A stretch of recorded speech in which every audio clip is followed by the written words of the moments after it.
Yeah so మొత్తానికి Riyaz encounter పైన Telangana DGP Shivadhar Reddy కూడా స్పందించారు. అక్కడటువంటి ఇప్పటికే సాయి చైతన్య కమిషనర్ ఆఫ్ నిజామాబాద్ ఆయన కూడా హాస్పిటల్ కి చేరుకున్నారు. అక్కడ క్లూస్ టీమ్ కూడా ఇప్పటికే చేరుకుంది.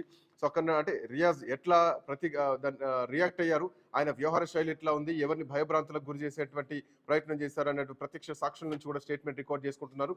సో మరి కాసేపట్లోనే ఎపిసోడ్ మొత్తం పూర్తయిన తర్వాత సాయి చైతన్య కమిషనర్ ఆఫ్ నిజామాబాద్ ఆయన కూడా ప్రెస్ మీట్ పెట్టి పూర్తి వివరాలు వెల్లడించేటువంటి అవకాశాలు కూడా కనిపిస్తున్నాయి. సో దీంట్లో భాగంగా ఇప్పటికే రియాజ్ ప్రమోద్ హత్య కేసు నిందితుడు రియాజ్ ని పోలీసులు ఎన్కౌంటర్ చేశారు. అక్కడటువంటి ప్రజల ప్రాణాలకు కూడా హాని కలిగించేటువంటి తరుణంలో రైట్ మా కరెస్పాండెంట్ శ్రీకాంత్ కూడా అందుబాటులో ఉన్నారు. సో శ్రీకాంత్, కమిషనర్ చేరుకున్నారు. సో ఏం జరుగుతుంది అక్కడ? కమిషనర్ మరి కాసేపట్లోనే మాట్లాడబోతున్నారు అన్నట్టుగా తెలుస్తోంది. సో ప్రస్తుతానికి ఉన్నటువంటి అప్డేట్స్ ఏంటంటే రియాజ్ ఎట్లా రియాక్ట్ అయ్యారు, ఎట్లాంటి పరిస్థితుల్లో అక్కడ కాల్పులు జరపాల్సి వచ్చింది శ్రీకాంత్?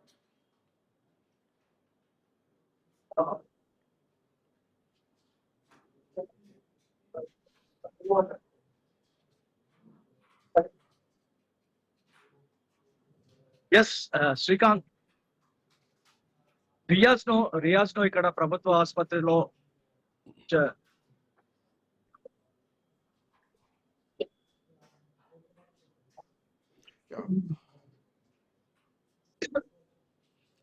శ్రీకాంత్ వినిపిస్తోందా? సో అంటే ఎట్లాంటి పరిస్థితుల్లో కాల్పులు జరపాల్సి వచ్చింది శ్రీకాంత్ అక్కడ? అంటే ఏమైనా కొట్లాట లాంటి ఏమైనా జరిగినాయా? కానిస్టేబుల్ కి రియాజ్ కి మధ్య గన్ లాక్కునేటువంటి ప్రయత్నం జరిగిందా? క్లూస్ టీమ్ కూడా వచ్చినట్టుగా తెలుస్తోంది. సో ఒక బుల్లెట్ కూడా స్లాబ్ తగిలినట్టు తెలుస్తోంది. సో అక్కడ ప్రత్యక్ష సాక్షులు ఏమంటున్నారు?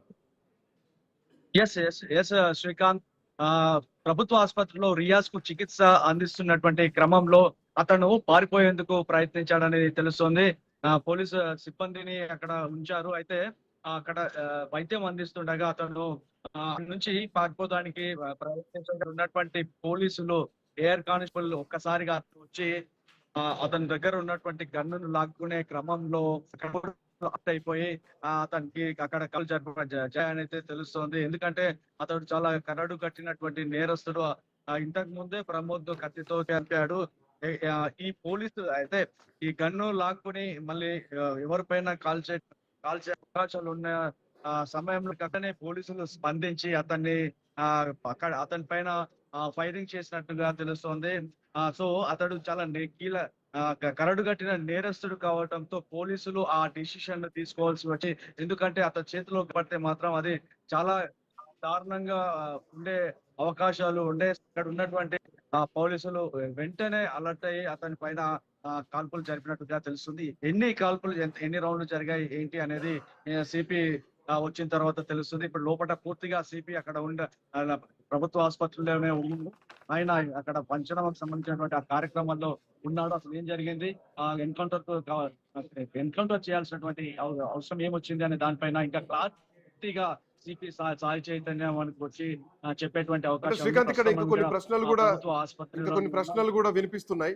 ఎందుకంటే అట్లాంటి 40కి పైగా క్రిమినల్ కేసులు ఉన్నటువంటి నేరస్తుడు, కరుడుగట్టిన నేరస్తుడి దగ్గరికి కానిస్టేబుల్ వెళ్లి అదుపులోకి తీసుకునేటువంటి క్రమం కూడా యూనిఫామ్ లో లేరు. సరే, డ్యూటీలో భాగంగా ఎలా అయినా అదుపులోకి తీసుకోవచ్చు.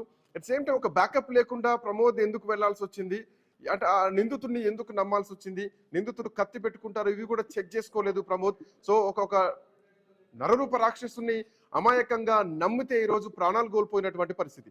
సో పోలీసుల ప్రాణాలకే రక్షణ లేదు అని ఈ రోజు టాక్ కూడా వినిపిస్తోంది. ఎందుకంటే నేరస్తుల చేతిలో పోలీసులు చనిపోవడం చాలా దౌర్భాగ్యమైనటువంటి విషయం.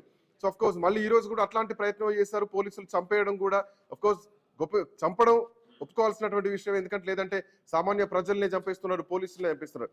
బట్ పోలీసుల వ్యవహారం ఎట్లా ఉంది, పోలీసులు ఏమనుకుంటున్నారు, ఇట్లాంటి నేరస్తుల దగ్గరికి బ్యాకప్ లేకుండా పోవడం ఎంతవరకు కరెక్ట్, ఎట్లాంటి కామెంట్స్ వినిపిస్తున్నాయి అక్కడ?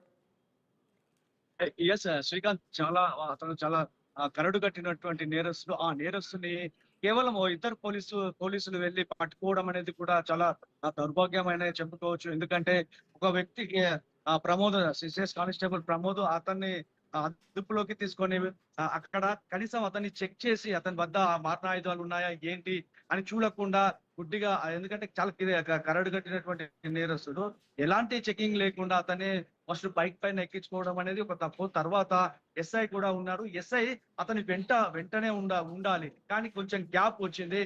మళ్ళీ ఎవరు బైక్ పైన అతన్ని రియాజ్ ని కూర్చోబెట్టుకున్నప్పుడు ఆ రియాజ్ వెనకాల ఇంకో పోలీస్ కానిస్టేబుల్ ఉండాల్సింది. కానీ అక్కడ కేవలం ప్రమోద్ ఒక్కడే ఉండడంతో ఈ ఘటన చోటు చేసుకుంది. ఎందుకంటే కత్తిపోట్లు గతంలో కూడా నిజామాబాద్ నగరంలో చాలా కత్తిపోట్లు కామన్ గా అయిపోయాయనే చెప్పవచ్చు.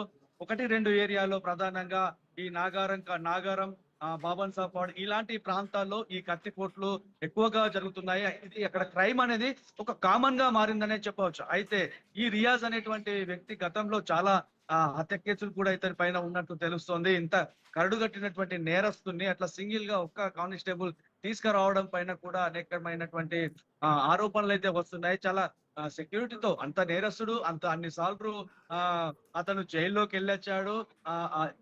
ఇంత ఇలాంటి నేరస్తుని కేవలం ఒక సింగిల్ గా పోలీస్ తీసుకురావడం అనే పైన దానిపైన కూడా కొంచెం విమర్శలు అయితే వెల్లువెత్తుతున్నాయి. అక్కడ ఉన్నటువంటి ఆ నేరస్తుడికి కనీసం అతని దగ్గర ఏమున్నాయి, మారణాయుధాలు ఏమున్నాయని కూడా చూడకుండా ఒక పోలీసు ప్రాణాలైతే కోల్పోవాల్సి వచ్చింది. ఆయన కుటుంబం చాలా తీవ్రమైనటువంటి దిగ్భ్రాంతిలో ఉన్నటువంటి విషయంగా చెప్పుకోవచ్చు. అయితే ఇలాంటి నేరస్తులను, ఇలాంటి రౌడీ షీటర్లను అదుపులోకి తీసుకునేటువంటి క్రమంలో అక్కడ పోలీస్ సిబ్బంది ఎక్కువగా ఉండాలి. అతన్ని అతని వద్ద ఏమున్నాయి అనే దానిపైన కూడా కొంచెం చెకప్ చేసుకోవాల్సినటువంటి అవసరం అయితే పోలీసులకైతే ఉంది. శ్రీకాంత్. శ్రీకాంత్, లేటెస్ట్ అప్డేట్స్ కోసం మళ్ళీ వస్తాం మీ దగ్గరికి.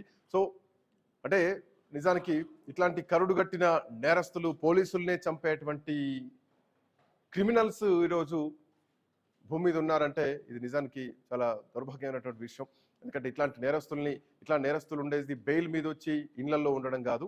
ఇట్లా నేరస్తులు జీవిత ఖైదులాగా ఉండాలి, అంటే శిక్షలు కఠినంగా ఉండాలి. అప్పుడే మిగతా నేరస్తుల్లో కూడా నేరం చేయాలంటే కూడా ఒక భయం ఏర్పడేటువంటి పరిస్థితి ఉంటుంది. సో ఏదేమైనా కానీ ఒక యంగ్ కానిస్టేబుల్ ఒక క్రిమినల్ చేతిలో చనిపోవడం దౌర్భాగ్యకరమైనటువంటి విషయం అయితే, అదే క్రిమినల్ ఈరోజు ఇంకా 10 మంది ప్రాణాలు తీసేటువంటి క్రమంలో పోలీసులు తప్పనిసరి పరిస్థితుల్లో ఆ క్రిమినల్ని ఈరోజు మట్టుబెట్టడం జరిగింది. నిజామాబాద్ ప్రభుత్వ హాస్పిటల్లో మరి కాసేపట్లో Sai Chaitanya, commissioner of police Nizamabad press meet పెట్టి జరిగినటువంటి